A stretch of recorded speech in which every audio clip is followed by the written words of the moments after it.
Good morning Philippines, good morning world. Ready na ba kayo guys? Some best for us ng New Year. So, reveal ko ang aking nabili. Ay, palitsyon ako guys. Oh. Lechon de leche from Julie's. Ayan, 130 to. Ayan, nabili ko kanina. So, ito lang ang handa natin sa New Year. Puto pao. Oh, puto pao. And cassava cake, tagwa 150 po ito. So it's enough. Tapos magluluto lang tayo ng nilaga sinigang isda, yun lang. Tapos bala ko mag sisig tofu, yun lang. Tapos ikot ko na naman kayo dito for upload. Oh, may nag-harvest dito guys. Oh, sige, naglalagay ng gapangan. O, gapangan. Gapangin nyo na. Gapangin ang ampalaya. O, guys.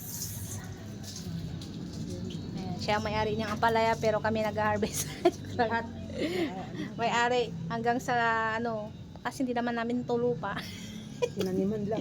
Nakikitanim lang. Ayan, guys. Binisita na to ni Lolo kanina. Sabi niya, walang bunga. Meron pa. Sabi niya, mayroon daw bunga. Isa lang. Ito, oh. Sabi ko, nag-harvest naman na si, dyan, Pearl. Ito. Isang piraso lang. Guys, isa, dalawa. Kasi malaki dito kahapon, nalaglag. Ayun, sa baba. Ayun, malaki na pala, guys. Diba, nakakatuwa.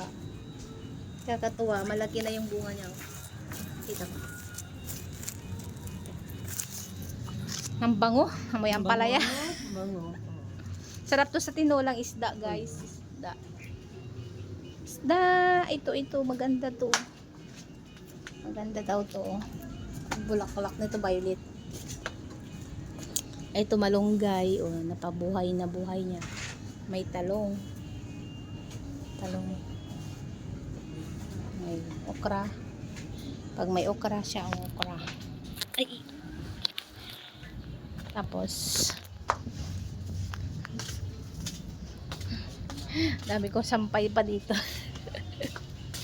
Ay, may pabulaklak na tayo dito. Ready na ang ating pa-flowers. Ito mga to hindi pa. Gagawin pa natin to. May bulak, may asin, may asukal. Pang good luck daw yan. Kasama nito. So, yan lang. Ay, mayroon pa pala yung ibon ko dito. Ay, pulot.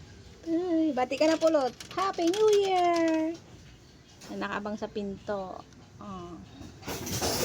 Gusto lumabas. Pasok tayo sa loob. Alis ka dyan. Uy, umalis ka dyan. Ay, matapang na siya, oh. Ayaw niya na umalis.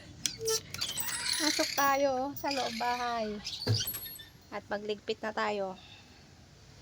So, mailaw, magligpit tayo. Mayroon na ako ditong nabiling